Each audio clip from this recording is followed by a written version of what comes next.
It's good. It's good stuff. All right. Fire away, and then I'll interrupt and start doing my own shit.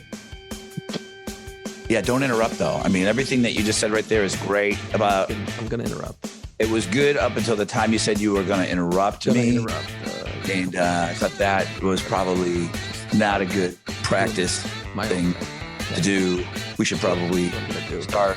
Let's go. It's a good old Play Pants. Hey, what's up? Play Pants podcast ready to go. This is episode 63. He's Jason Ginty. I'm Rod Ryan. And who's counting? 8 weeks in a row. We are doing a podcast. The only reason why I'm going to put some shine on that is because we're probably not going to do one next week because we're dealing with a little travel and everything else next week. We'll get into that maybe towards the end. But it is good to be back with you, Jason Ginty. We got a couple of things here. I know you didn't look at the rundown sheet that I took the time to type out and send to you. So I did. I looked at it. I will just tell you that band T-shirts are back in the news again. And, you know, we've talked about it before. Should somebody be able to name 3 songs of the band that is represented on their T-shirt? We'll talk a little bit about that. And we'll talk about the best-selling band T-shirts. Some pretty interesting data that just came out. Goodfellas came out on this day 32 years ago. Jesus. I almost thought, should we do a top gangster movie? But I thought maybe we could just kind of talk about mob gangster movies a little bit. Is Goodfellas the greatest? We can get into that. Wow. I think everyone that listens to this podcast, a bunch of people jumped in on our top 5 last weekend. I want to go through what people thought would be some good biopics from bands. And then we have a new top 5. Bill Murray's having a birthday. Bill Murray's 72. He's one of my all-time favorites. Upon looking at his catalog, I've seen the movies that I like. And I know that he's made a bunch of other movies that he's got critical acclaim for. And there's a lot of Bill Murray movies that I haven't seen.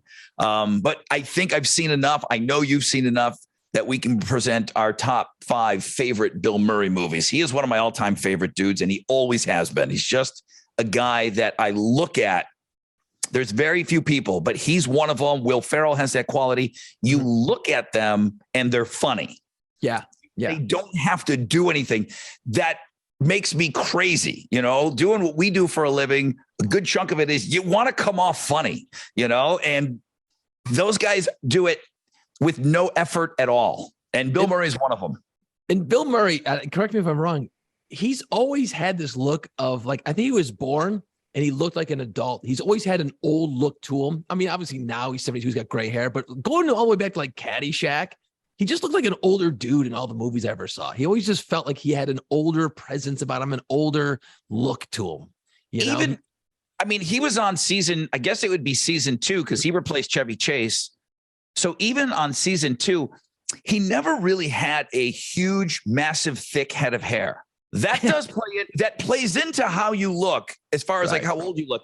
He's maintained his hair, and good for him. He's hung on to it, but he never really had he looked like he was losing his hair in the 70s. Correct. Yeah, that's what I mean. He always had an old look. You look older. Yeah, he's always had an old look about him, and I could never figure out like how old is that dude? Like you'd never like if he's one of those people you're like, how old do you think that guy is? You'd never get it right. You'd never ever get it right.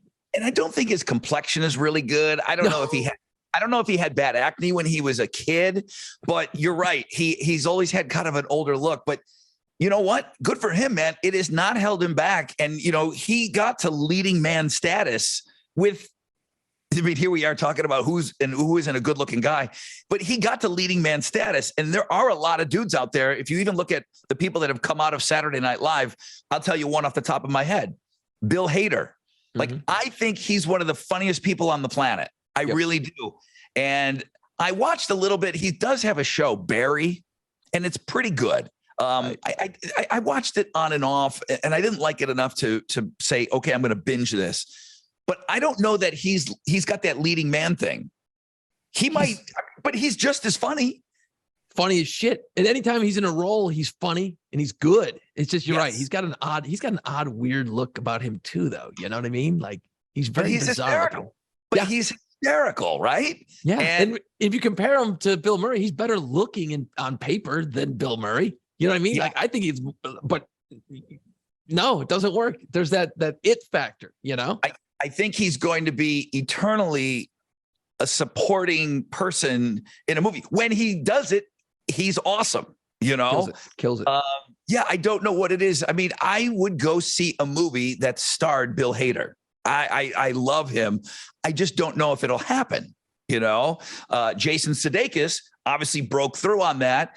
He's a pretty handsome fella, but he's hysterical. But there's just a difference. He's leading man material for some reason. Bill Murray should not be in the in the situation that he's in. No, not at all. Because he's not like good. You're like looking at him going, yeah, I don't know why I would look at that dude. You know, you put Brad Pitt in a movie, and even me, I'm like, fucking Brad Pitt's in it. That's a handsome fella. I'm gonna go see that movie. I like that dude. Like he's just but Bill Murray has a different quality of like, yeah, Bill Murray's in this one. I'm gonna watch that movie because there's a different quality about him that you like. You know, and I don't know what it is. It's just he's funny usually, and even in the serious movies, and that's where it gets hard because like I've only seen a couple of his serious movies, and we'll get into this more, I'm sure. But like when you watch him in a serious movie, you keep waiting for him to start fucking around. Like I can't get past the fact that Bill Murray's trying to be serious. You know, Right. So it's like, oh, here comes the funny. When's the funny? Why is there no funny? What the hell? This sucks. And then I get twisted and I don't pay attention to the movie. So that's where that might be a character. You know, he's typecast in my mind. Well, we'll talk a little Bill Murray coming up in just a little bit. Band T-shirts. We've talked about this on the show before, and I think I remember from our conversation, I was amazed at how few band T-shirts you owned. Yeah. I just never. Why was that weird to me? I don't. You think in my world I live, I love music, I love all that shit. I just never really bought that many, and I don't have an answer. I don't. And then I bought more recently. If I see one on Amazon, if I'm like I always feel like a dipshit of like, if I'm gonna shop on Amazon and I buy like, you know, I needed some new speaker wire for some dumb shit I was doing, or I need like one item, I'm like, I don't want to be a dick. Let me get a couple of items and fill out the order with like maybe a vinyl album, and then I'll throw in a band T-shirt I don't have. You know what I mean? Like I'll throw in a little extra something for myself because you know I like to treat me well. So it's like I will do that now. But like, yeah, I don't have a lot of band T-shirts. I really don't.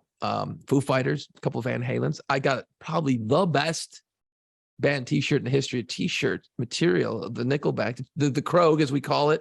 The Chad Kroeger T-shirt, which I pulled it out of my drawer the other day, but it's made of this fucking material that is so hot. I can't wear it in the summer. Is it? I bought Jason. It's on an old episode. I don't know which episode it is, but I bought him a T-shirt for his 50th birthday, I think, and it might be polyester. Yeah, it's not comfortable. It's not, but it's screen printed and it's got Chad Kroeger's face, which, by the way, came out this week. You know, we're saying Chad Kroeger wrong. Did you hear that? I saw it. I didn't take the time to go figure out how you're supposed to say his last name. So it's kind of funny that he brought it up in this interview because somebody had mentioned it, and they said they're interviewing Chad, and they said, "Hey, have we been saying your name wrong all these years?" And he kind of chuckled and he said, "Well, to be honest with you, yeah." Oh, shit. And this is him calling out radio dummies. He said, by the time I get on an interview, doesn't matter who it is, hey, we've got Chad Kroeger from Nickelback. They got a new album out, blah, blah, blah, blah. He said, the ball's so far down the field. He said, I would be a dick if I corrected them on the proper pronunciation of my name. He said, it's just got away from me. But his family in Canada, they're the Krugers. Oh, wow. They're the Kruger family, like Freddy Krueger. Yes. So, and his brother's the bass player. So they're the Krugers. And we've all called him Chad Kroeger forever. And it's so funny. He's not, I'll tell you what, I know people will kind of twist it around. Yeah. She asked, I think it was she asked, are we saying your name wrong? And he goes, it's funny you ask. Nobody's really asked me that before, but yeah, this whole time, every single one of you idiots have been getting my name wrong. But he goes, I didn't want to sound like a dick correcting you. And he said, usually by the time I'm introduced, 10 other things are said. Right. You can't, it's hard to go back. It kind of stops the momentum of going back. Now, that's kind of a funny thing. We've seen other celebrities. Ed Kowalczyk is not only Jason's doppelganger, as we've heard in a previous episode, but he's the lead singer of the band Live. And I remember a press release coming out. This is laughable. A press release came out and he said he wanted to be referred to as Edward Kowalczyk. Oh, I remember that. He just woke up one day and said, I want to be Edward. Now that's him, that's him.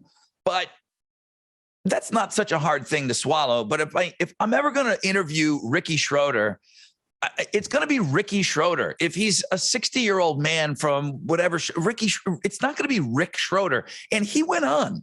Not only was he like a star when we were kids, we're probably all the same age, but he went on. I think he did like NYPD Blue and everything. Yeah. He's Ricky Schroeder, I think they titled him as Rick. And I'm like, who the fuck is Rick Schroeder? Correct. And it doesn't work. I'm sorry, but you're just going to be. And I did interview her and I told her, I'm like, it's going to be hard not to call you Debbie Gibson. I think she wanted to be called Deborah Gibson when she was actually looking to really make a push to be an adult musician. And then she kind of embraced it and said, I'm Debbie Gibson. Okay, I'm fine with it. It's weird. When you get into that name thing, though, man, like I got a buddy who his name is Jeffrey and he doesn't want to be called Jeff. And I'm like, Jeffrey sounds like a little kid's name. It doesn't feel like an adult's name. Hi, Jeffrey. I'm like, you want to go slide down the slide? You know what I mean? Like, it's weird. Like you start getting into names and then, this always brings me back to this one. Why do people named Richard get the nickname Dick? And why would you ever want that nickname? I don't ever get that one. I don't know. Cause I laugh every time I hear it. I remember being a little kid. My grandmother's name was Elizabeth. And for us, she was just grandma. You know what I mean? She was grandma our whole life. But I remember my uncle would come downstairs and be like, Betty, what are you doing over here? And I didn't know. I thought my uncle was just trying to be funny or whatever. And Betty is short for Elizabeth. How do you get that? Well, Betty. I mean, I can at least make I can travel that road. It's not the easiest road to travel, but Richard Dick. I'm like my one of my best friends in the world, his dad's name is Richard. And I remember like my parents, and they as soon as my mom would say, it's like, oh yeah, Dick came over, and I'm just start fucking, and I'm like, what the fuck? I can't do it. I can't get away. I can't get around it. Okay. Your kid's name. Henry. His name's Henry, right? So when you're parents and you have a little kid, do you try to push everybody? Hey, we're going to keep it Henry, okay? I mean, street name Henry, birth certificate Henry, and then all of a sudden Hank works his way in there. And how does it morph into the slang version? I don't know where the name where like Henry it turns into Hank. I don't know where that comes from. That must be an old school thing. But my grandfather's name was Henry, and anytime he would like trip or fall or hit his head, he'd always be doing that. He was a bit of a stumbling dude. Everyone would go, come on, Hank. So they would change from Henry to Hank, and they would call him Hank every time he fuck up. So it's kind of funny. But then it was also respect too, man. Oh, Hank comes down here, he's gonna kick all your asses. You know what I mean? Like it was cool. It was a two-way street. So like when we decided to name my son Henry after him, and then my father's middle name is Henry. So I'm like, well, let's keep this thing rolling. This Henry thing's cool. Plus it's an old school name. You don't hear it a lot. And then, I started making jokes. I'm like, when the kid was like, 6 months old, and I started throwing Hank around. Oh, Hank shit the bed, or Hank shit his pants, or Hank's got shit up his back. So then my wife's like, please don't call him Hank. His name is Henry. So, okay. I think I remember Claudia kind of being like, hey, let's back off on the Hank thing. We're really going to try to, kind of just go with Henry here. Yeah, it was a losing battle she fought. The poor girl fought. Now she calls him Hank. It turned into Hankster. It's like, now his buddies call him Hank, and it's like, it's over. Okay. It's over. The ship has sailed. So yeah, it's weird. I don't get it either. I don't know where that comes from, It just sort of like, I don't know the origin of how Henry turns into Hank, because it doesn't really kind of work. The H is the same thing. That's it. What I tend to forget, and I get it when I go back home, The whole time I'm in high school, I'm Rodney Ryan. Really? The whole time I'm in high school, I'm Rodney Ryan. And it's weird when I go back and I see people that I went to school with. You know, you go back home and you see, you know, people that you run into them at bars or whatever, and they always call me Rodney. And I blocked it out. I've been Rod Ryan for so long, but yeah, the whole time that Rod Ryan didn't come until we started doing radio in college. And I was Rodney to everybody. It No was shit. never shortened. It just, yeah, it was Rodney. Wow, that's crazy because it was always Rod to me. I was like, yeah, that's Rod. Like, Yes. I never like when I heard Rodney, it was always like you're getting yelled at by your mom or something. That was it. Rodney. But I don't remember like just people seeing me in the hallway. Hey, Rodney, what's up? But I get it now. And when I think back, I'm like, yeah, I guess I was Rodney Ryan. That's all the way funny, through man. high school. Huh? Didn't know Bizarre. that. Didn't know that, dude. I did not know that about you. Actually, you know what, Rod? I'm going to interrupt. As I said, I was going to interrupt earlier. And I actually, you know what? Like, and we get this comment a lot. People say, wow, you know, when we get comments, and we love comments on the podcast, on our YouTube channel, on our social medias at Playpants Pod. And people will send DMs, you know, they'll slip into our DMs and they'll say, hey, man, you guys really have a cool rapport. You know, you seem like you get along. You can tell you guys have been friends for a long time. It's probably like you finish each other's sentences. When we hang out together, yes, it pretty much is like that, you know. So like people always say, how long you been friends? So I'm like, okay, let me come up with a quiz for young Rodney Ryan. Do you prefer Rodney? Have I been doing this wrong this whole time, Rod? You bust out Rodney every now and then. Yeah, usually it's like when I'm fucking around, or you know what's weird? Like maybe it's trying to make a joke, maybe getting your attention. I think sometimes maybe, or maybe you fuck it up, and I go, all right, Rodney, let's go. You bust out some Rodneys every now and then. Not very often. Yeah, interesting. So I got 3 questions for you, Rod. They're a little deep, not too deep. Oh, We're never gonna go real deep on this show, obviously. So it's 3 questions, very simple. Take a moment to think about them. Later in the podcast, as they roll around your head, you want to change your answers. There is no right or wrong here. Interesting. Wait. Well, hold on. Let me try this. Get to know Rodney. Huh? Pretty neat, huh? I got a Is that little our toy. special effects on the show? That's all we can afford. Our sponsor is exactly Ghetto Pony Nut. shit ever. Yeah, it's pretty good. First question. What is your favorite place you've ever visited? Oh, That's a tough one because you traveled quite a bit, right? I mean, I think it's an easy off the top of my head. It's got to be Rome. Yeah. It has to be Rome. Yeah. I mean, I know everywhere where everyone lives, you know, when you're talking about you're in Buffalo and you're talking about your Buffalo Bills, man, this is the greatest city in the world. These are the greatest people ever. And then if you're born here in Houston, if you're in New Orleans, this is the greatest city in the world. Yeah.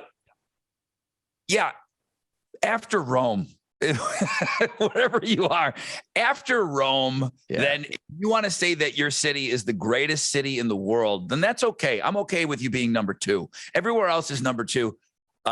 When you go and you see Rome, it's ridiculous. Now, I haven't been to Greece, but there's just something about Rome was the biggest city in the world.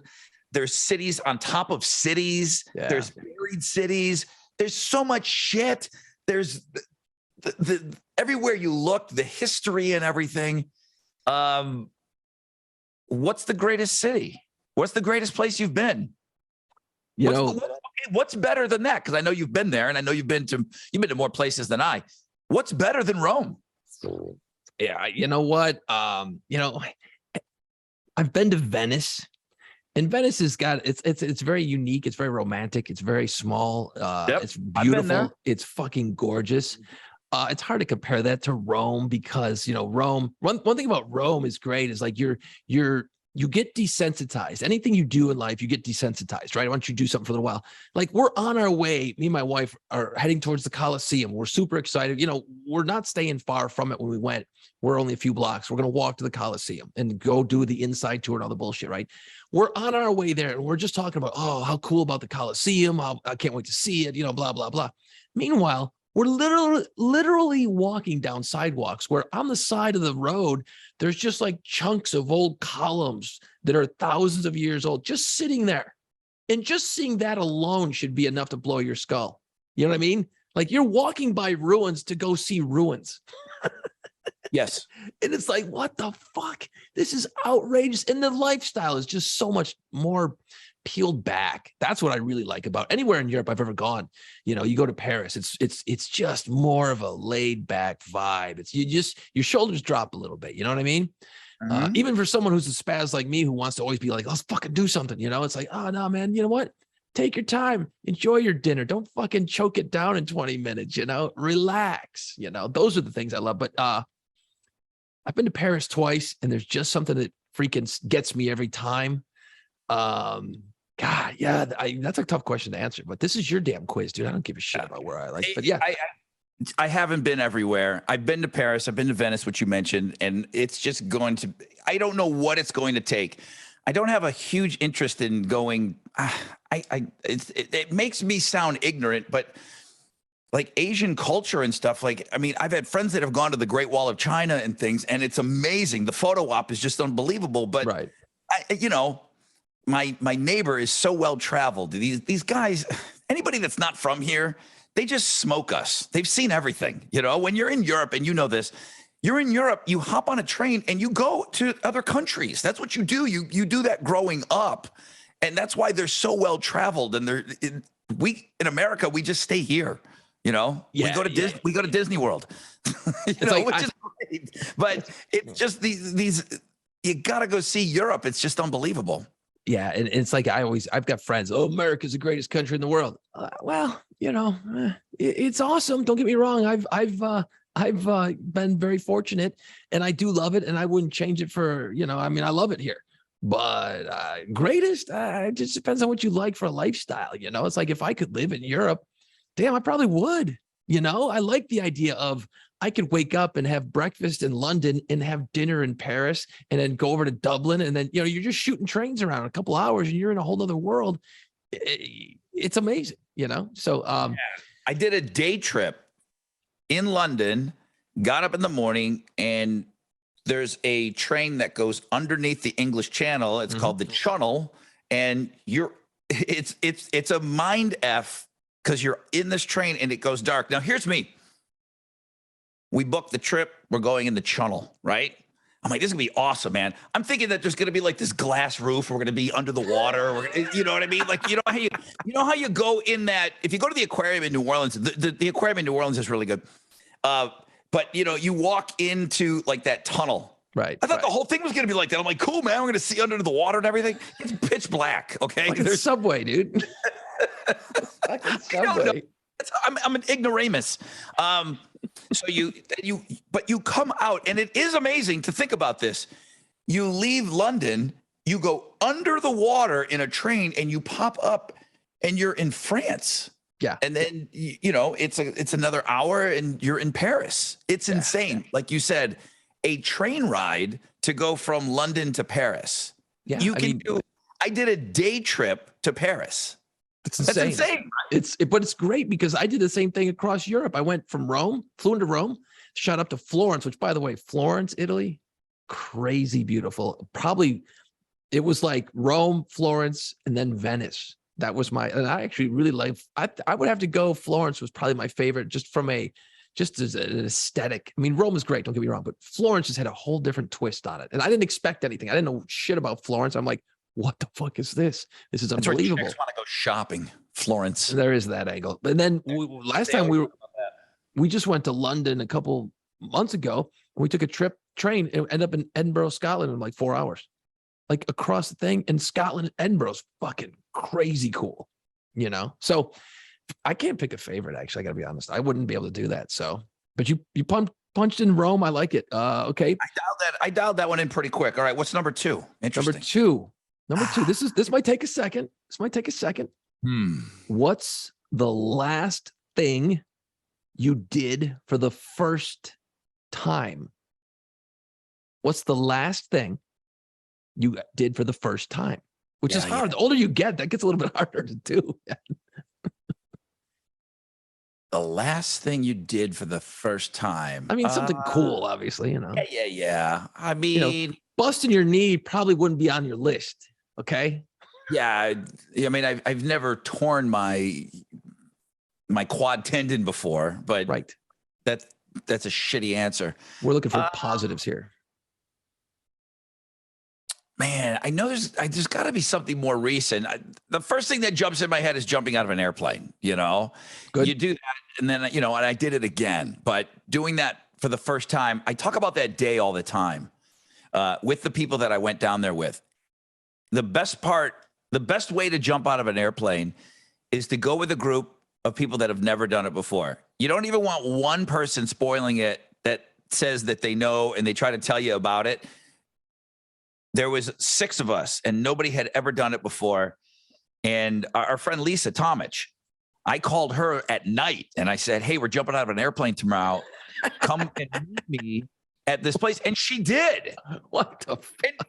We were so scared and excited, and we're listening to Rage Against the Machine on the way down there. And it was just so much fun and scary and everything. And that was, the first time. There's nothing better. Jumping out of an airplane the second time, it's great. It's still scary, but nothing like that first time. Right. That one really sticks out of my mind. But the last time I did something for the first time, something else will jump in my brain. You said I could come back to that, right? Absolutely. You can come back to it. I'm going to write down skydive though, because that's probably going back now. 10 years.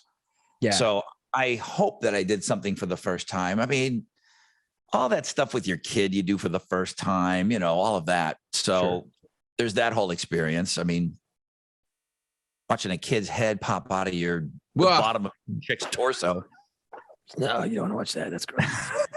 All right. We can always come back to that one. That's a good one. But that's a good question to ask. Like you're sitting around with your buddies. Oh, what's the last thing you did for the first time?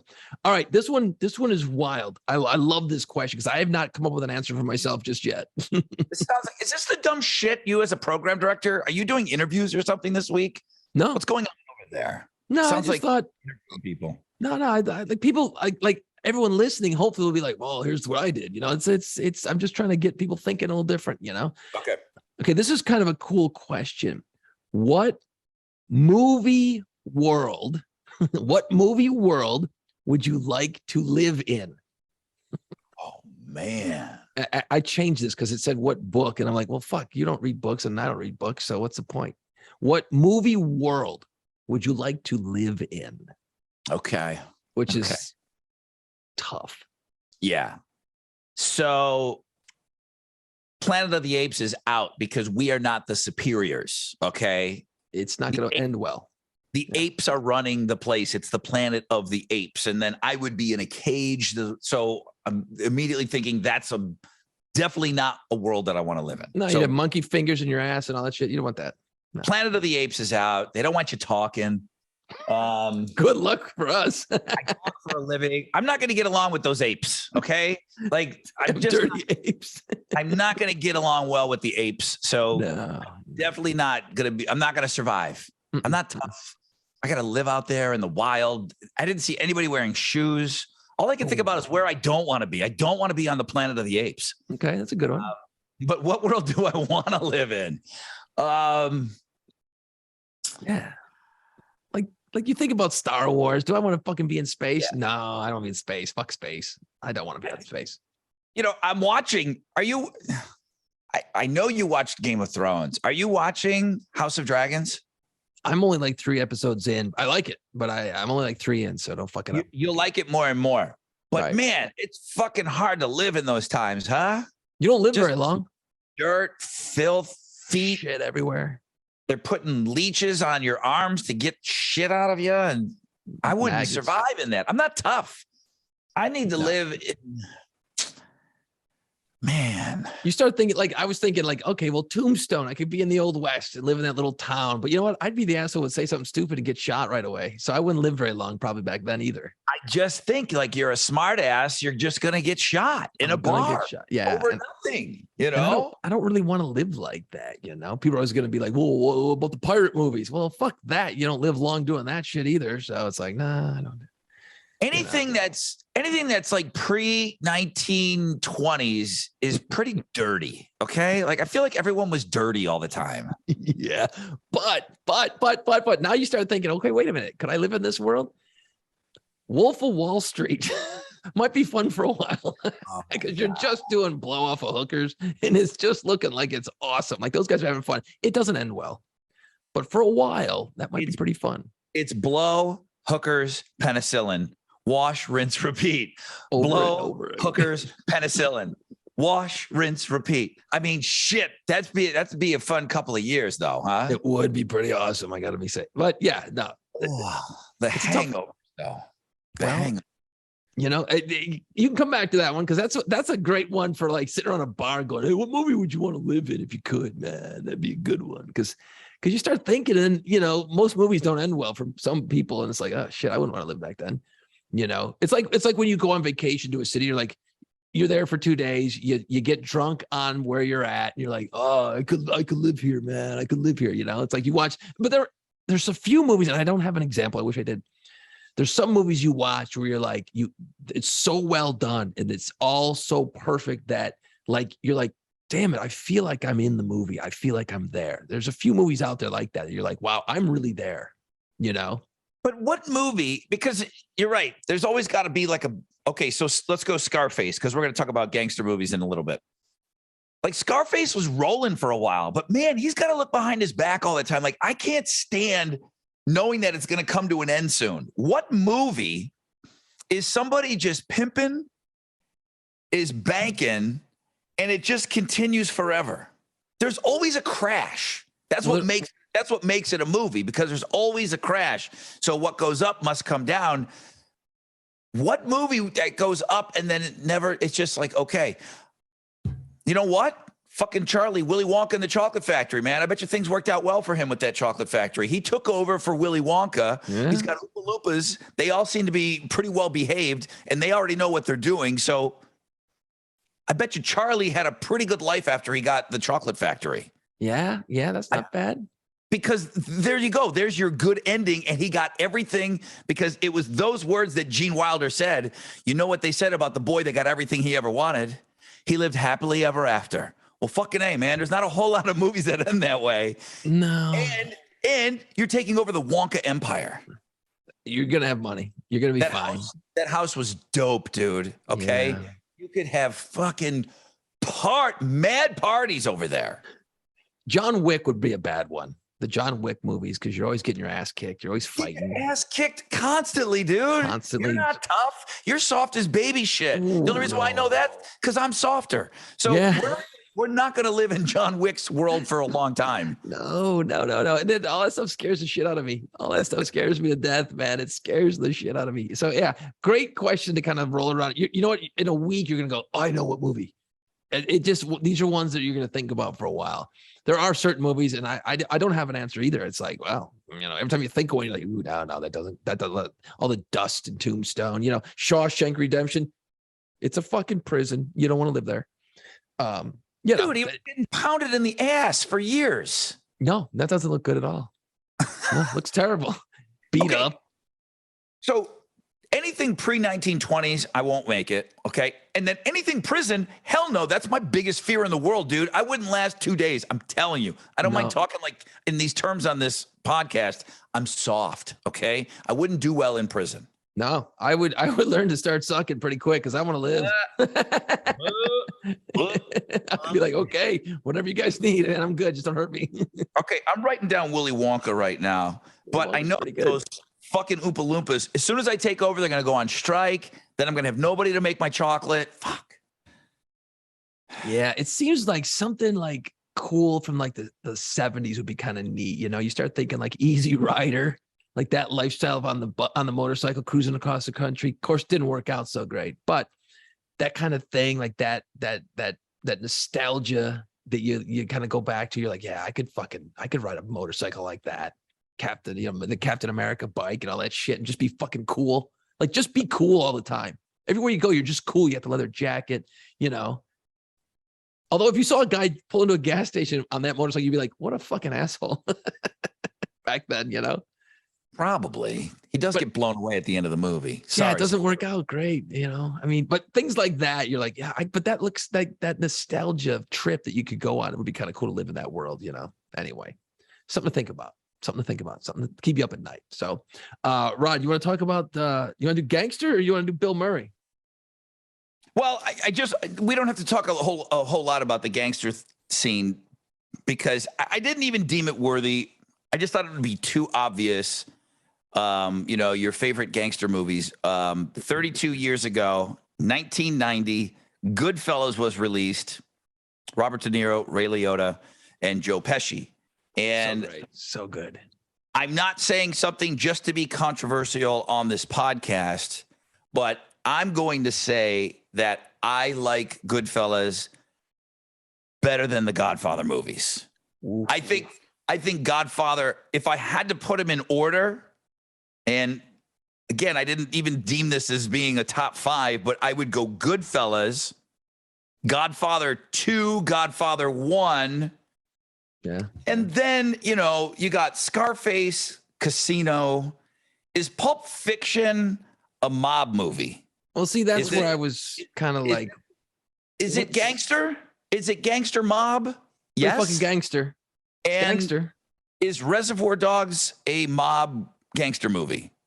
Yes. That's where it gets a little loose on the edges. You know what I mean? Like, because if you think about like Pulp Fiction and Reservoir Dogs, it's got that. It may not be mob. It's gangsters. It's a gangster movie. Is that different than a mob movie? Because Goodfellas is a fucking mob movie. Goodfellas, Casino's a mob movie. You got to send the money back east. Back home. You got all that shit going on. Where Pulp Fiction and Reservoir Dogs is just like, that's gangster shit. And I know that sounds very similar, but I feel like it's two different things. A Bronx Tale is an amazing movie. But I'm going to go on record on this podcast and say Goodfellas is the greatest mob gangster movie of all time. I think it's so weird. It's so weird because if you remember back Cribs, I know that MTV, every rapper had a Scarface poster in his man cave or somewhere in the house. That was like almost like a running joke that everybody had Scarface. And Scarface is awesome and I love it. And I think it's top 5. Right. But The Departed, that's a mob movie, right? That's a mob gangster movie. That is more gangster side. It doesn't feel, it's more modern mob, I guess. You know what you think mob movies, you're always going to think De Niro, Pesci, Casino, Goodfellas. There's a certain lineage there, it feels like. Whereas like The Departed, I would rather watch The Departed over a lot of these other movies. I would rather watch Casino over Godfather. I'm not saying it's better. It's just what I happen to like more. Like I love Casino. If Casino's on, dude, I'm watching it. I'm watching it right to the part where they beat the shit out of Pesci at the end with baseball bats and throw him in the grave. And then I'm out. I'm done. I just want to see that. They beat his brother up in front. They make Pesci watch. Kill his brother. Don't do it. Don't do it. He didn't do anything. Leave him alone, you motherfucker. Yeah. Dude, the best meme is when they're holding Joe Pesci's head and they're making him watch. And then on the meme, it says, the first Italian watching somebody put pineapple on pizza. Fucking funny. It's like the internet is undefeated. Oh my God. That scene is so like, it makes you want to throw up. He's watching his brother get beat with baseball bats. Yet somebody made a meme out of it and it was pineapple on pizza and it's fucking funny. God, is it good? Yeah. Goodfellas is the best. It's absolutely the best.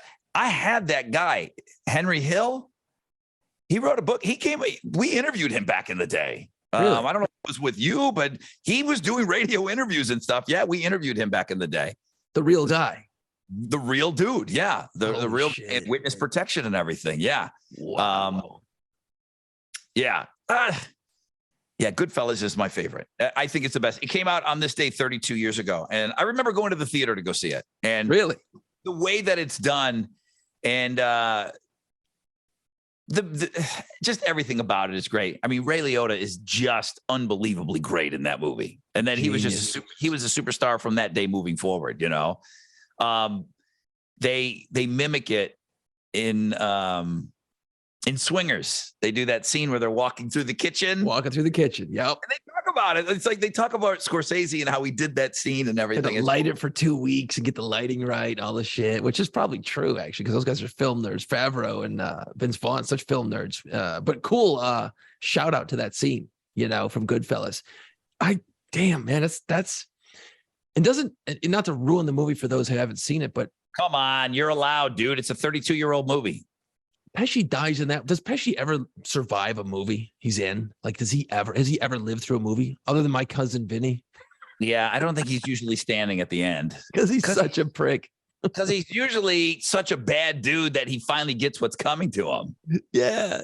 And in Goodfellas, and I haven't seen it in a while, but isn't that where like he's in a room and the dudes walk in, he just goes, "All right, okay, all right, fuck it, I'm dead." Bam, they kill him. Is that the scene? Like he just kind of goes, "All right," like he knows he's fucked. He just kind of goes, "All right." I don't remember. Maybe it's not.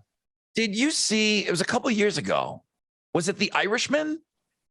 I tried. The thing was 5 weeks long. That movie was too fucking long. Edit. Long, and they had a filter on De Niro and everybody to make them look younger. They played themselves Right. as they aged in the movie, and they used a filter. And I couldn't get past the weirdness of it. I didn't think it was great. I did not think it was great. It was super slow, and I know it's all about pacing and you know, hard to fucking critique Scorsese, but Jesus, man, it was slow, but the story was cool. I just couldn't follow it. There's too many parts. A lot of those mob movies, there's all these fucking dudes, and it's like, wait, who the fuck is this guy? You know what I mean? Like it gets a little bit, that one got hard to follow. It was cool, but I just couldn't stay with it. It lost me at some point, you know. Departed still up there in my favorites. The Departed is so fucking good. It's amazing. So evil. It's amazing. And then I know that it's going to come up in a comment. No, I have still not watched The Sopranos. I have not seen one episode. I have not seen 10 minutes of The Sopranos. Shit. If we're talking about gangster, you got to mention The Sopranos. I just haven't seen it. I tell you, man, like I wasn't an early adapter to it. I remember it was on for fucking like 8 years. I forget how many seasons it was on. I didn't come in until about 6 years in. Everyone kept talking about it. I'm like, I don't give a shit. I don't care about this.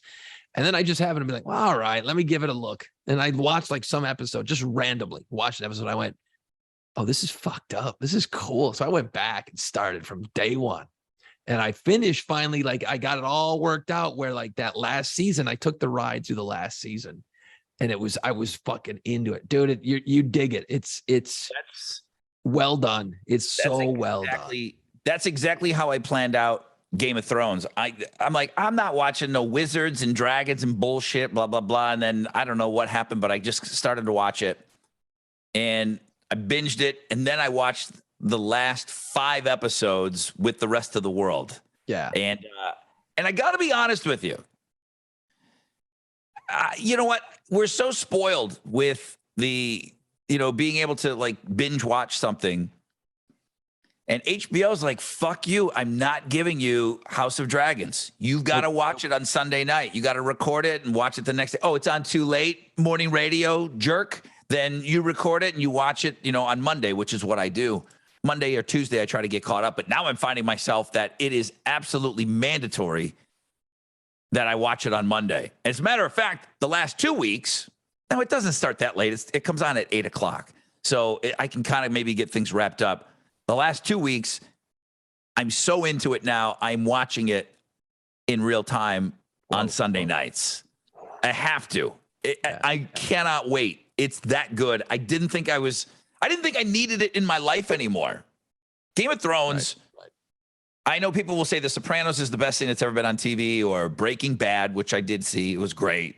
Mad Men. These are all like some of the greatest things that have ever been on television. Game of Thrones at $10 million an episode and what they did, and it was like a movie when you go back and you start, because I was just talking about it with a friend of mine and we were talking about different episodes and I just forgot about so much about it. It's the greatest TV show of all time. From a guy that didn't see The Sopranos. I didn't, but I was okay walking away from it. Like, I didn't watch Better Call Saul. Okay. No. Breaking Bad. I'm on board with what everybody said. Breaking Bad is amazing. I finally watched it. You were right all these years. It's amazing. It is one of the greatest TV shows of all time. But I didn't feel like I needed Better Call Saul, and everyone's talking about how great it is. I probably will eventually at some point go check it out. But I felt that way that Game of Thrones, I didn't hate the ending like everybody did. I thought it was great. And I thought, okay, I'm out of this world now. I'm going to have a clean break. And then I watched the one episode of The Dragons. I'm like, yeah, okay, it's all right. Episode 2, 3, I'm into it. Yeah. I'm into it. I'm in.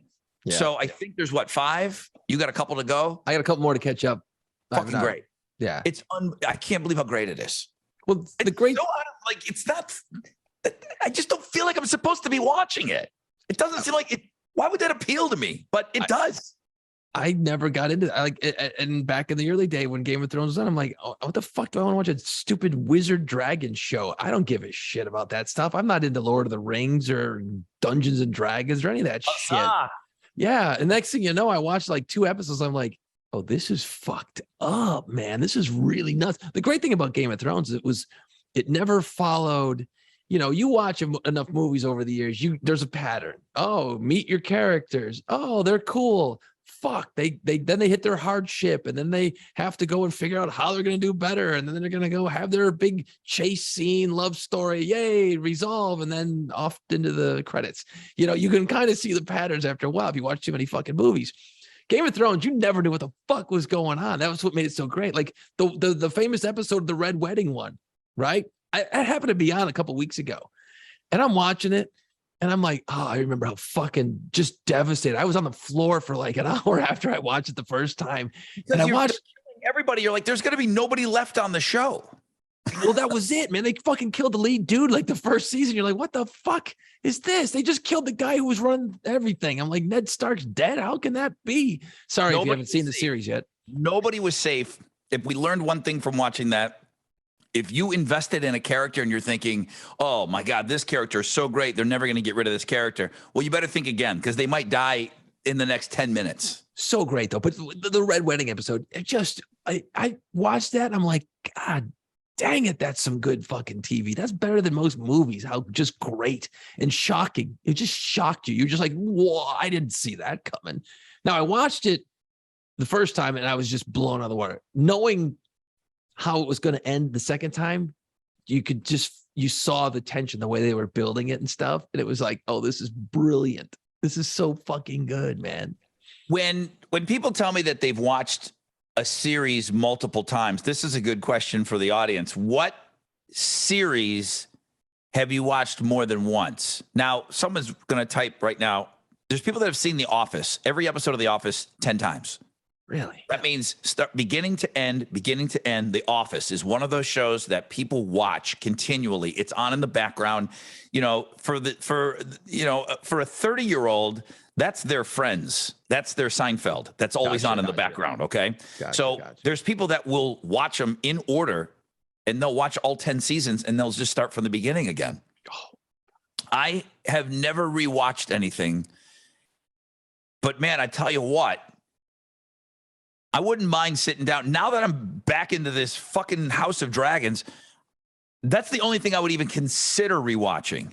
It would be a lot of work because it's just so much. It's like, oh, you're wiped out after watching some of these. And I remember staying up when my wife and I were binging these. I remember she would always fucking shit out at like about, on the weekends at like 11 o'clock. I remember like Christmas vacation, I had a couple weeks off. And she's going to bed. She wants to go to bed at 11 o'clock and expect me not to watch anymore. Right, like, that sucks. Fuck this. I'm going to be up until 2 o'clock in the morning, man. I'm dialed in right now. Yeah, give me some more dragons and titties, man. That's all I'm seeing. Yeah. That's the only thing. That's the only show I would ever consider rewatching. You know what's great about the Game of Thrones situation? I can't believe we're fucking talking about this.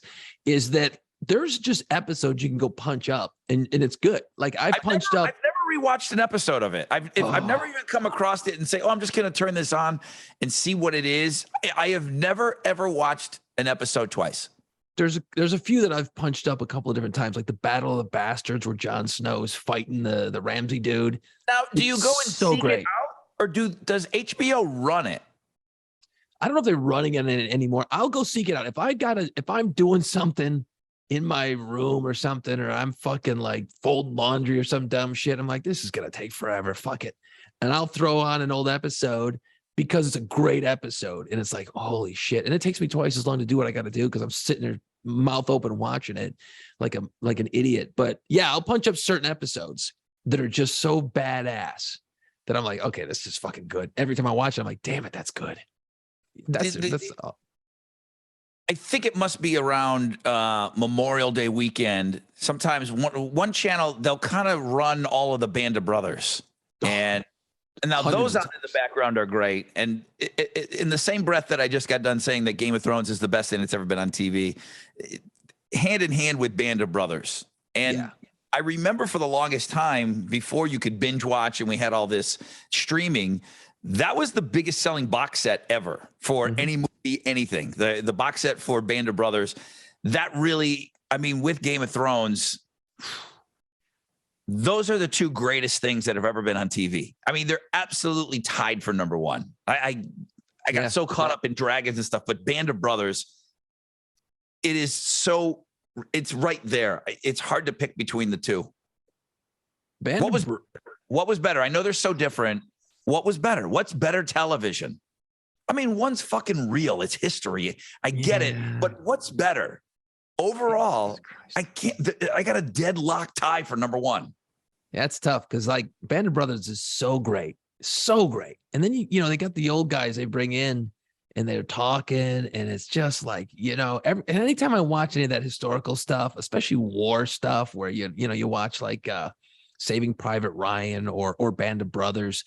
And I just watch that and I go, God, I got to do more shit.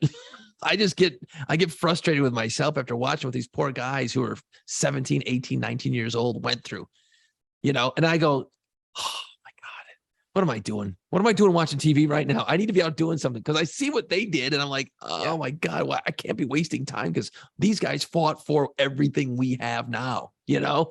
And I get bummed out at myself after I watch that shit. I'm like, oh, fuck. You know what I mean? Yeah. Band of Brothers. It's hard to beat with real. It's hard to beat real. Although the dragon shit's great. Yeah, it's a tough one, dude. What's in contention in the discussion? I mean, you can go on the internet. You can go look this stuff up. You know, people will say Breaking Bad's the best series ever. I wouldn't know. I saw 3 episodes and I kind of lost interest. I didn't see it. I didn't know you didn't see that. Yeah, that's something that I caught up on like pandemic-y. I caught up. I used some time to watch that. And I wanted to like it. It is great, dude. It is great. There's no reason that you wouldn't like it. But it's in the discussion, you know, as being what's the best. And Mad Men was that good too. Mad Men was that good. Yeah. I think and I've had this discussion with a few people. It's like, you know, with Netflix and all the Disney Pluses and all the options we have for more channels and shit, and more streaming services.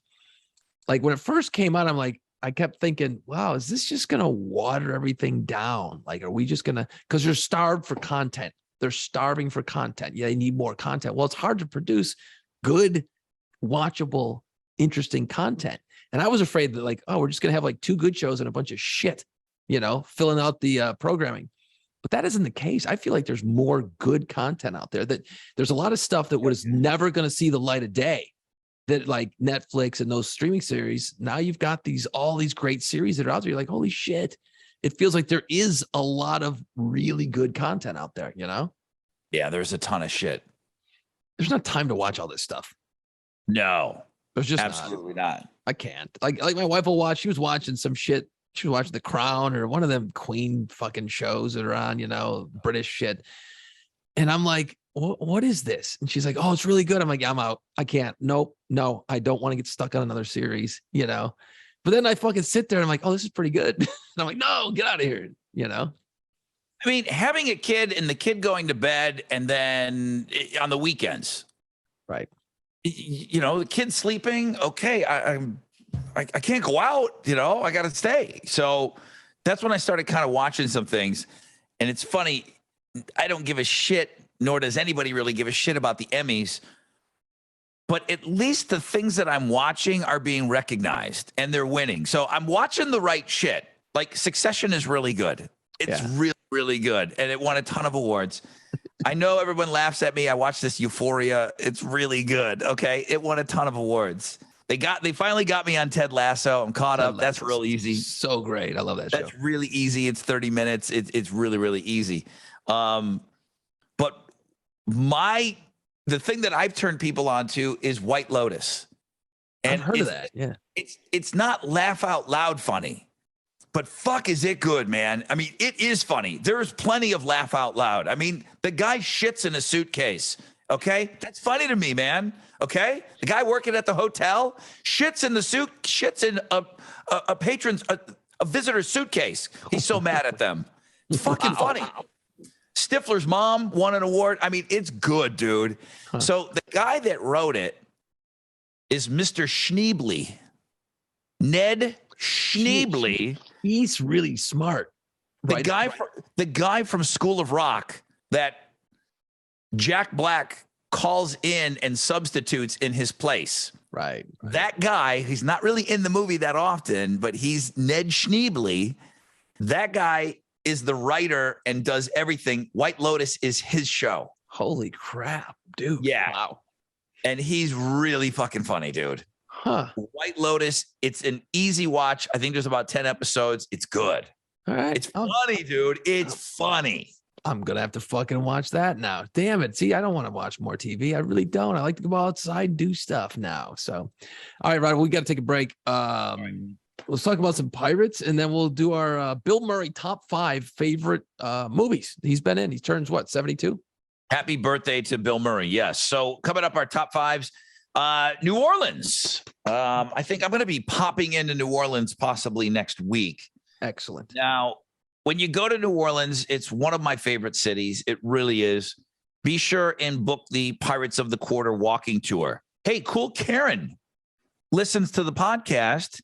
She went to New Orleans and she took the Pirates of the Quarter tour because she heard it on this podcast. See, advertising works. And she was looking at that. Now that the cat's out of the bag, she's looking and listening to the guy telling these stories, walking through the French Quarter. You got a guy telling all these fantastic stories, true things that have happened and helped shape New Orleans. And she's watching his mannerisms and she's listening to him talk. And she said, that sounds like the guy that does the podcast.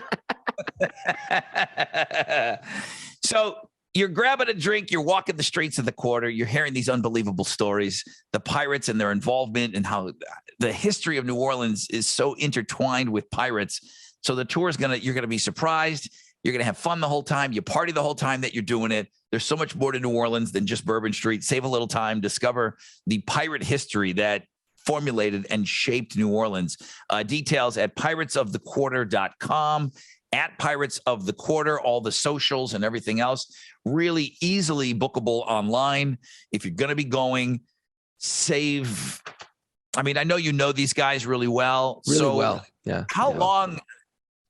I mean, how long? You tell people a couple hours. It's going to be a part of, a couple of hours. It's a couple hours, but it goes, you're blown by the end. And look, I know I'm the guy doing it, but like by the end of it, you don't realize it was 2 hours.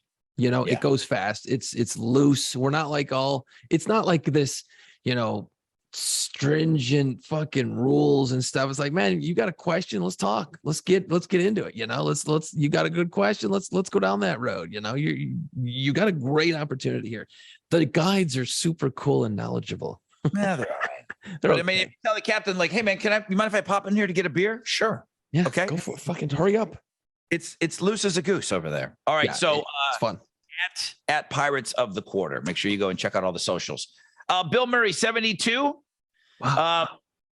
Boy, there's great stories about Bill Murray off the screen in the last couple of years. I think he's more famous for the weird shit that he does, popping into people's weddings, and Bill Murray just like hanging out.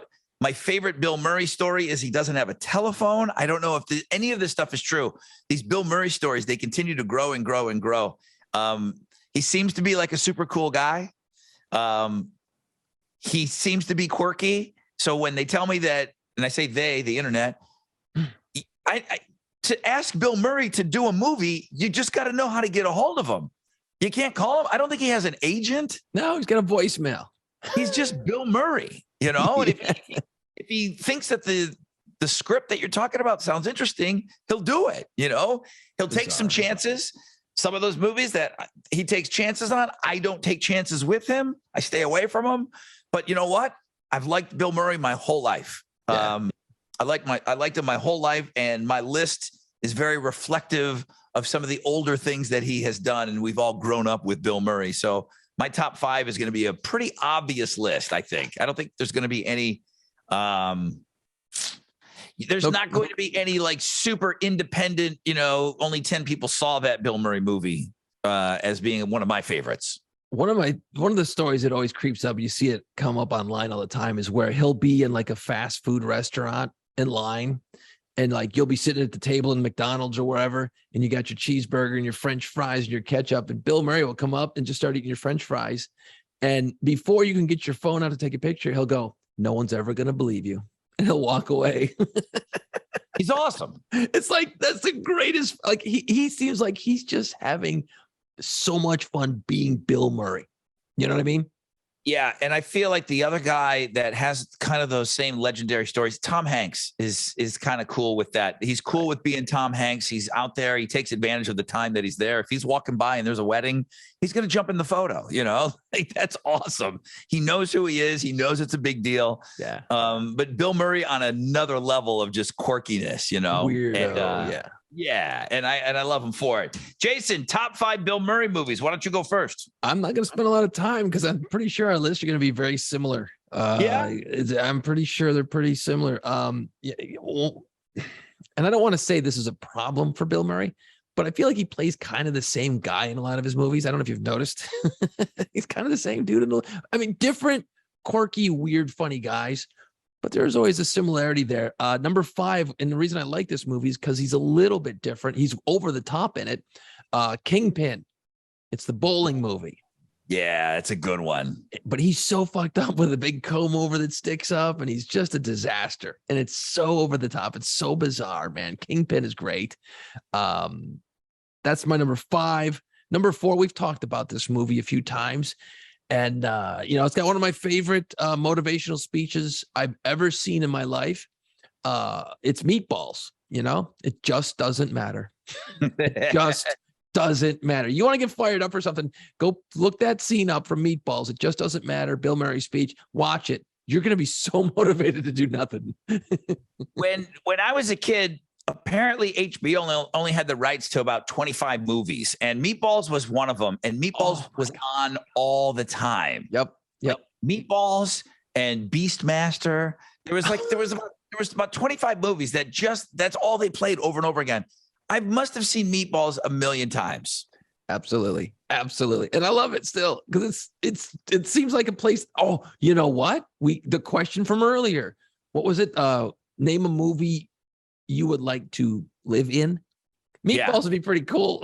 It's late 70s, I think. They're at camp. They got canoes. They got chicks at the camp across the lake. I mean, they got chicks. They doing the games. It's they're hanging out with their buddies, build campfires. I could live in Meatballs probably. Yeah. Okay, that's number 4. number 3, Groundhog Day. Why? Because A, I love the movie. B, I can't imagine how just fucking miserable it had to be to film that movie because you're doing the same scenes. I mean, when you do a movie, you do the same scenes over and over again. But this one, you were literally doing them over and over and over and over again. I can't imagine what it must have been like to film that movie and stay on point with where you are in that movie. That had to be such a challenge with continuity and figuring it all out. I don't know the answer to this question, but so many movies that we watch, and I'm guilty of it too. We'll watch a movie that we'll really like, and you won't even know that it's a remake because it's so old, or the concept. Is Groundhog Day a completely 100% brand new concept that had never, ever been done before? It might be. It might be. Number one, I know it's not a remake. Okay. Right. That I do know. But number two, had anybody done that before? Is there never heard of it. I mean, a lot of movies would be stolen from like old French films, you know what I mean? And they'll remake of Italian films and stuff. And I'm thinking, It's a Wonderful Life. He got to kind of go back and see what it was like, but not like that at all. You got to look at the greatness of Groundhog Day. It's funny, it's silly, but man, it's kind of brilliantly written. You got to think about what we take for granted. And again, another movie that we've all seen a million times. To come up with that, you have to be kind of a mad genius to even come up with that concept. And I don't know, I know Harold Ramis directed it, but did he write it? I mean, it's just, you think about it, it's kind of genius. You've got to be really out there to come up with that concept. Well, especially when you're, the first time you're watching Groundhog Day, you're like, okay, how the fuck is he going to get out of this? Because it's just this loop. Like, what's going to hit him in the head and get him out of it? And I remember watching the first time I ever saw it, I'm like, if this is just a fucking dream, you know what I mean? Like, how are they going to get him out of this thing? And the way they worked it out was kind of genius as well. So, number 3, Groundhog Day. Number 2, the first Ghostbusters film. I remember seeing that at the theater with my dad and my brother. Went to the theater, little kids, boys' night out at the show. Yes, the boys. The boys watching Ghostbusters and walking out, and just my mind was blown because the special effects for that movie at the time were like crazy good. And I just remember Bill Murray just being funny as shit, being fairly young at the time. I probably didn't get all his little innuendos as he was throwing them around in the movie. You get older and you watch his body language and his movements and his eye rolls and all that shit. That's what makes Bill Murray so great. It's not just his funny lines are his funny lines. It's all the shit that wraps around the funny lines and really sells it. That's what makes Bill Murray so great. Absolutely. That was number 2. Number 1. I mean, it's the first time I ever saw Bill Murray on a movie. It was Caddyshack, and when he comes out there, was it Carl Speckler? Which one was? What the fuck was his name? It was Carl. Carl, yeah, Carl. And I had always heard that the scene where him and Chevy Chase are having their conversation midway, little 3/4 away into the movie, where Chevy Chase goes and visits Bill Murray in his bedroom, where the fuck he's living, right? On the golf course, that they basically just riffed the whole scene. They just riffed it. They were just fucking with each other the whole time. Well, I don't know what those guys thought of each other. Number one, Chevy Chase is a known asshole. Yeah, that's what I've heard. And also, Bill Murray replaced Chevy Chase on Saturday Night Live. Chevy Chase only made it 1 year, and then he was already gone. So, I mean, I don't know how well those guys got along. And yeah, the stories from the set of that are, it's just, everything is a legend. Every day of shooting, there needs to be just a movie about making that movie and all of those people together. But yeah, I heard that too. That, I mean, I get the feeling that when Bill Murray's around, so much shit is just ad-libbed because he comes from that world. He's a Second City guy, and he did all of that stage shit before he did Saturday Night Live, and then boom, there's so much improvising going on. That's got to be one of those things you just roll and let them do their thing. Yeah, it's like Jim Carrey, it's Robin Williams. Those guys, here's your scene, but they're gonna fucking go way off script on it, but try to bring it around to keep on the storyline, and then you just got to roll the cameras. Number 1, Caddyshack, loved it. Still funny to this day, and his performance in that. I mean, the way he creates that character and the whole thing with a gopher. I mean, come on, it's hard to beat that. What's your top 5? You do not have. I don't. In your top 5. I don't. my number 1 and 2 favorite Bill Murray movies. Wow, that's crazy. I think I know one of them for sure. You don't have in your top 5 my 1 and 2. In at number 5 is Groundhog Day. Yeah. I don't. Again, I maybe I'm overthinking it, but boy, I really do think that it's brilliant. I think it's absolutely the concept of it is absolutely brilliant, and then he's so great in it. Groundhog Day in at 5. Meatballs at 4 could have easily been in the top 3. Meatballs, just watching it so much. Did the term spaz? Holy shit. Which you're not allowed to say anymore. I want to say that. Oh yeah, you can't say spaz anymore. It was in a. I don't know if Lizzo used that term and Beyonce both. They had to go back in and re-record it. But did spaz come from Meatballs? I believe because the kid, the doughy kid, you can't say fat kid anymore either. I was informed by my son. You can't say fat, Dad. And I'm like, well, what am I supposed to say? No. The fat guy was Fink. Oh, okay. Well, who's Spaz? Was the little weird guy with the glasses, right? The skinny guy with the tape between the glasses, like the classic nerd. Spaz. Back in the cups. Yep. Yeah, because he was a fucking spaz. Correct. And I don't think you're allowed to say that anymore, but okay. Fired. But that came from Meatballs, right? Calling somebody a spaz? I mean, it got popular because everyone was calling everybody a spaz after that. Okay. You know? Groundhog Day, Meatballs 4. Number 3, Caddyshack. Yeah, there we go. Is Caddyshack one of the best sports movies of all time? I mean, that's a bit of an odd question because, Rocky is a pretty fucking good sports movie. Rudy's a good sports movie. This doesn't, right. I've always thought of golf as more of a pastime than a sport. Now, I know it's changed over the years. I think Caddyshack is more viewed as a comedy, but correct. It's a sports movie. If someone said, you are forced to watch a sports movie for the next couple of weeks, and here's your, okay, I'll go watch. Give me Caddyshack then. Yeah. Okay.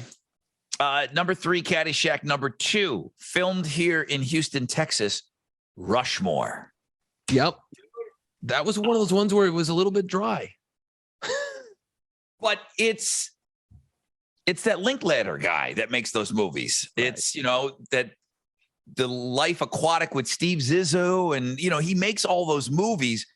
Rushmore is amazing. I love that movie. I love the kid in it. I love Bill Murray in that movie.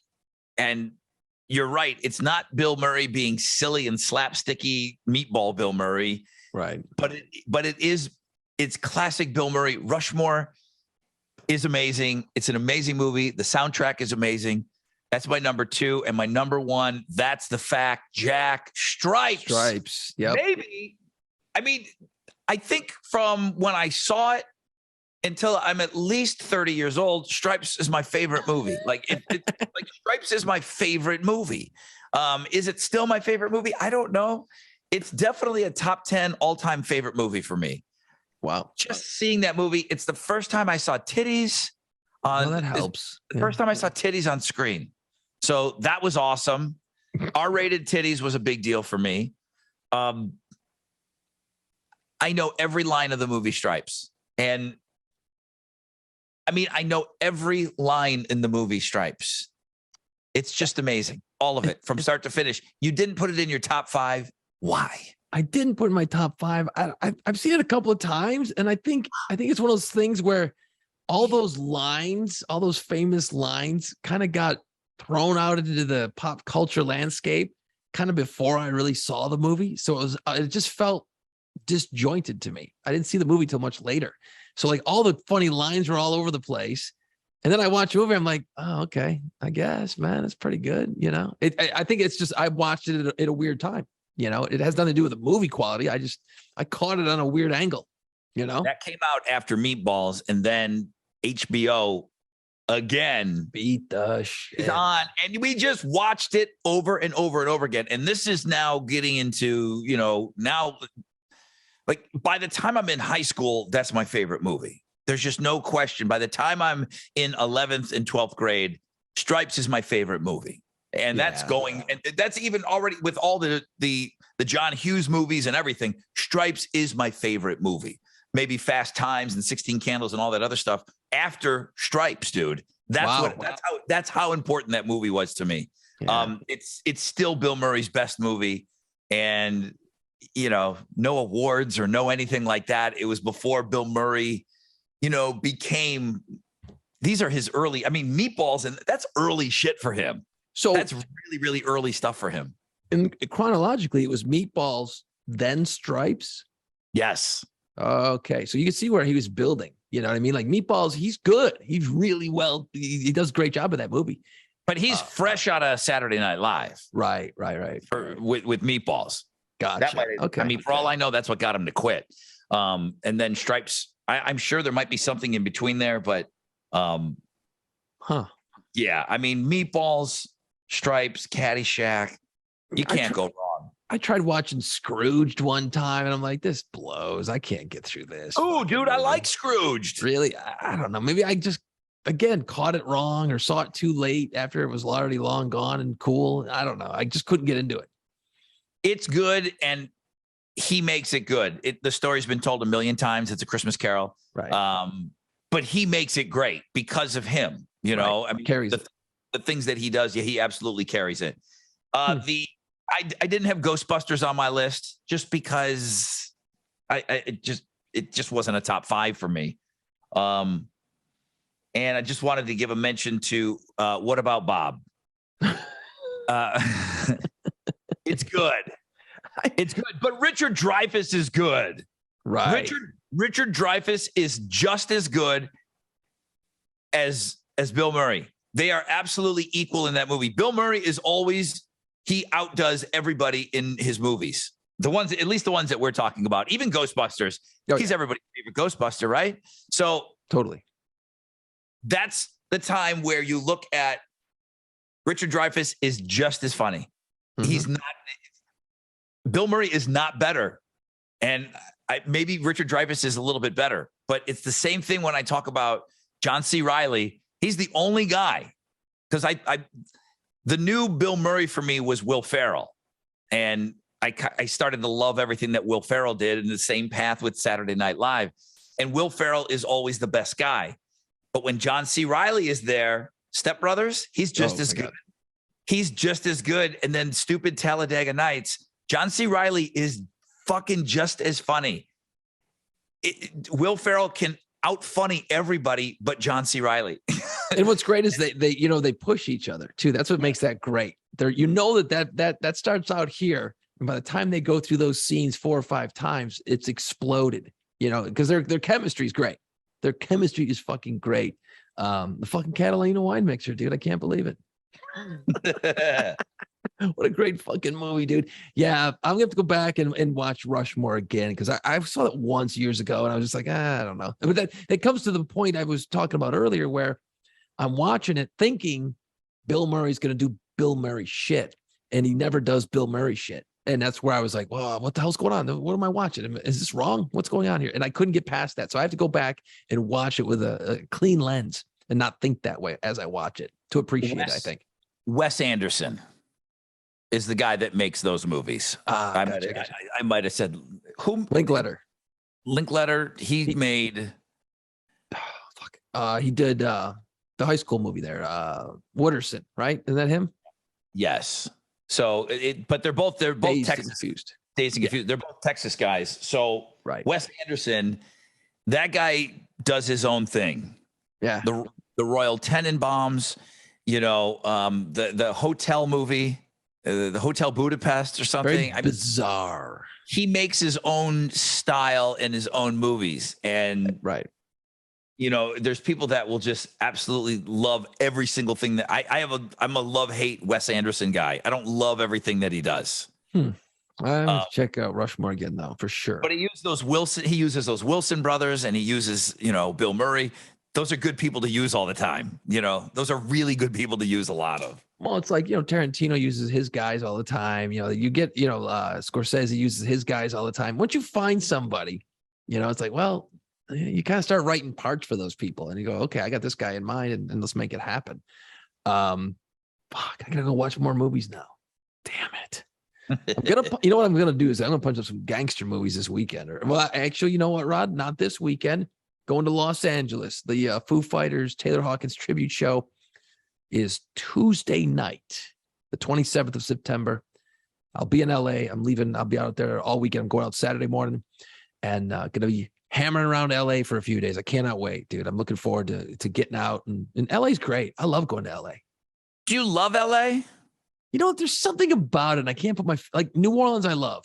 Like it just hits you. You know, New Orleans, if it just hits you, there's a vibe in the air. There's something special about New Orleans.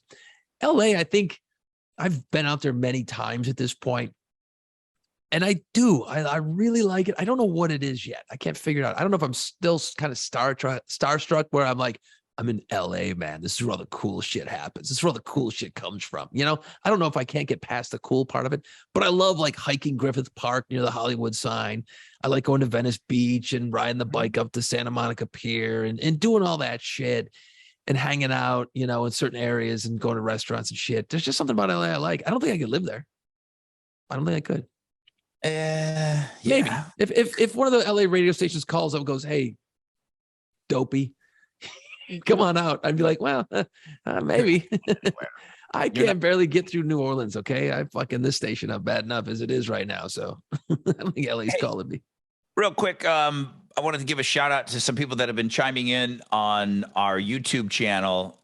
We had a pretty good top 5 last week, and we were talking about what bands do you think are worthy of the big screen treatment, the biopic. And we gave you our top 5s, and we always encourage you guys to give your top 5s. There was a couple of that I thought did a really, really good job. It was kind of a fun exercise. Immortal Warrior, biopics that I would like to see made. Number 5, Pantera. Number 4, Lemmy. Chris Cornell, Dave Mustaine, Megadeth, and Ozzy was his number 1. In the time that we did the list last week, boy, there's so much stuff online. Sharon Osbourne wants to get this done. She wants to get it done. She has signed off. It is a done deal. They're just looking for who's going to put this together. It's looking like it. I mean, that's half the battle. If the person that you're going to be featuring in your movie agrees to it, and Sharon knows everybody, so we might. I think our best chance is an Ozzy movie. Wow. That's going to be that'll be coming. Again, it'll be through their approved lens, but I think they'll still show some stuff. I hope so. I do. Art by Matt, biopics that I'd like to see. Led Zeppelin in at 5 because they're one of the greatest rock bands of all time. Sure. Beatles for obvious reasons at 4. Nirvana. He said he wants the story to be told through Dave Grohl's perspective. So Dave would be the narrator, and he would be the one telling that story. So that way you could kind of go into, you know, maybe the last 30 minutes could be, you know, something for the Foo. Frank Sinatra in at 2, and Michael Jackson in at 1. Ooh, yeah, we talked about the Michael Jackson angle. It was like, I don't know. It's got some stank on it. And Art by Matt said that the movie has been signed off by the estate. It's being cast right now. So look for that out in a year or 2. So looks like Michael Jackson's already been kind of greenlit. So thank you guys, man. I do. I go in, and I know you do too as well. Yeah. We go in and we look at these things, and I love you guys. JP Lewis, he went through your 1971, 1991. So he did all of that stuff. And apparently last week, the intro to the podcast, Marcus said it was the best opening ever. Oh, because I don't remember. It was a whole week ago, dude. I don't remember what we talked about 20 minutes ago. So yeah, last week, I don't know. I have to go back and listen to that one. I won't. Rod, before we get into final thoughts, I just wanted to bust out the fact that the Rod Ryan Show Care store is open, right? We're still open. We're still open for biz. It just opened today. Okay, well, it just opened today. It hasn't been open. It's just open now. So you know what? Get in on the good stuff early. Get your boobs rock and kick-ass merchandise now. They are also 2 weeks away from the Boobs Rock Car Show presented by West Houston Muscle. Saturday, October 1st, 10 a.m. Everyone of all ages welcome, and not too late to sign up your ride. If you got a badass car, or you think it's badass, get signed up. You want to be part of this thing, man. Nothing cooler than sitting there with your car and people walking by and pointing at it going, oh yeah, that's cool, man. It's fun. It's a lot of fun at these car shows, man. Everything is going to benefit breast cancer research there in Houston at MD Anderson, and all info is on the World world famous Rod Ryan Show page at thebuzz.com. Yeah, I'm sure there's guys in China going, getting that Rod Ryan page. Wow. Yeah, check out the store though. Get some t-shirts. You're gonna need a t-shirt at some point anyway. Your old shit's wearing out. Get yourself some new shirts. That's at thebuzz.com. Rod, any final thoughts today? My final thoughts were just backing up everything that you said. And I hate to be such a salesman, but I'm 20 days late on getting the store open. So I kind of wanted it open the entire month. Normally, usually sometime in the second week, I've got everything ready to go. So it's completely on me. It's just, Tom Brady at that press conference where he said, hey man, I'm 45, man, shit happens. Well, I'm 53, shit happens. I'm trying to get this stuff done. It's just the sad reality of life, just not enough hours in the day, but we do have the store up and running. So backing up everything that you said, go check out the new t-shirts and the koozies and everything. And we kind of piggybacked. We didn't really get into the band t-shirt thing all that much today on the show, but you can kind of tell that I lifted a couple of logos for Boobs Rock. And, you don't have to be a genius to see what bands we kind of borrowed some of their fonts. But yeah, it's fun. We're full on. And then the golf tournament sold out. So nice. I know that, damn, you let another one get away from you. I didn't get in. Yeah, sold out the golf tournament. I got a few sponsorships left. So my final thoughts were completely plugging all of our charity efforts here because we're just a little behind. Jason, final thoughts. You know what? There's days when I'm always a positive. I'm a glass half full, or I always have a positive outlook on life, Rod. I always am like, all right, man, we got this, we can do this. But man, sometimes you just go through your day and you're like, the fuck are we doing as humans? Like there's just days where I don't let the news get to me. I try not to I pay attention just enough to know what's going on to certain heavy subjects, but I don't want to fucking talk about it. I want to debate it. I don't know. I don't give a fuck. It doesn't affect me. I mean, I know it affects me, but I don't let it affect me. You know what I mean? But I'm driving literally home from the radio station today, heading to the house, rolling through my head about the podcast tonight. I'm at a stoplight. There's a guy behind me. No big deal. All good. I just happen to look in my rear view mirror as one would. And I look, and the dude is sitting there and he's driving the car at a red light. We're stopped.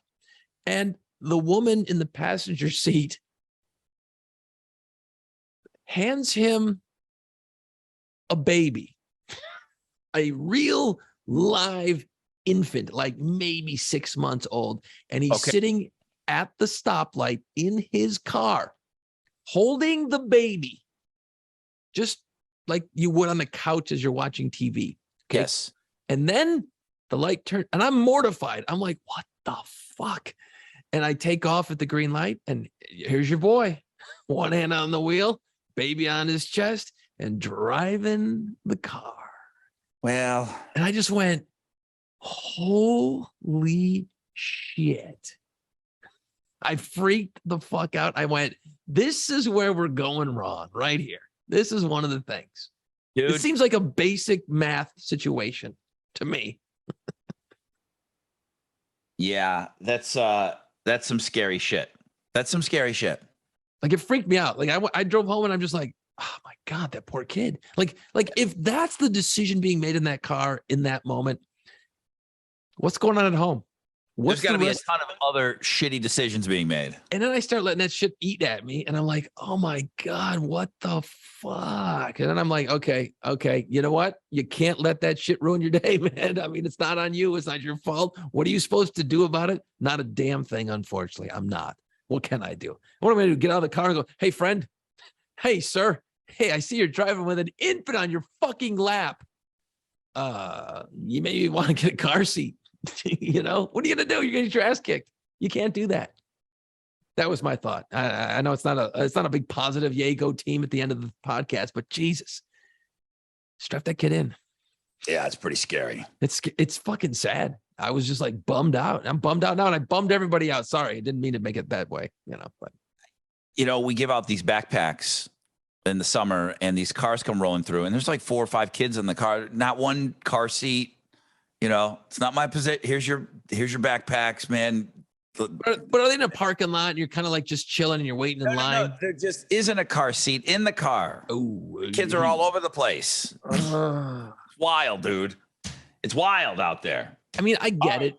I don't want to go down that road. Anyway. All right. Well, check us out on your social media pages. We are at Play Pants Pod. We have a YouTube version of this. If you want to sit through the visuals of this disaster, you can.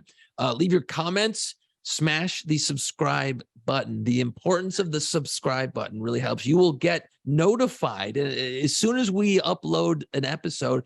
Cling, you'll get notified that a new episode has been unleashed. So make sure you hit the subscribe button on YouTube and tell your pals that you listen to the Play Pants podcast. We try. Roger, any more thoughts on the questions I asked you as my lights go out? So what movie would you want to live in? I'm gonna have to stick with Willy Wonka. I think getting the keys to that fucking chocolate factory, I think you're really setting yourself up to be successful for a long time. I mean, there's just a lot of, job security there with the Willy Wonka factory. You in charge. Seems like you'd have a pretty good life running that thing for the rest of your life. I think a chocolate factory, dude, with Oompa Loompas that just show up to work every day. They don't seem to getting any kind of paycheck. So it's all profit. A pure profit. And you're selling candy. I mean, how bad can it be, right? You know, you think it'd be a happy place. You get the colorful uniform and everything. It's kind of cool, actually. You're right. I got to go back to Wolf of Wall Street. Sorry, man. I got to go back to that. That office place looks awesome. Apparently no human resources department existed back at that place because that place looked awesome. They were banging the human resource chick. I know. It's so awesome. God, what a great movie. Anyway, all right, dude. Well, nice job tonight. What is that? Episode 63? Episode 63, Houston Astros, AL West champs on their way, hopefully, to the World Series. And go Bills, 2-0. Oh, fucking looking unstoppable right now. I know it's only 2 games, but unfucking stoppable right now. So Fun. Great. All right, dude. All right, that's it. Bye, guys. Thank you. Let's go. It's time. Put on Play Pants. Find us wherever you listen to podcasts. See us on our YouTube channel and follow our social media pages at Play Pants Pod.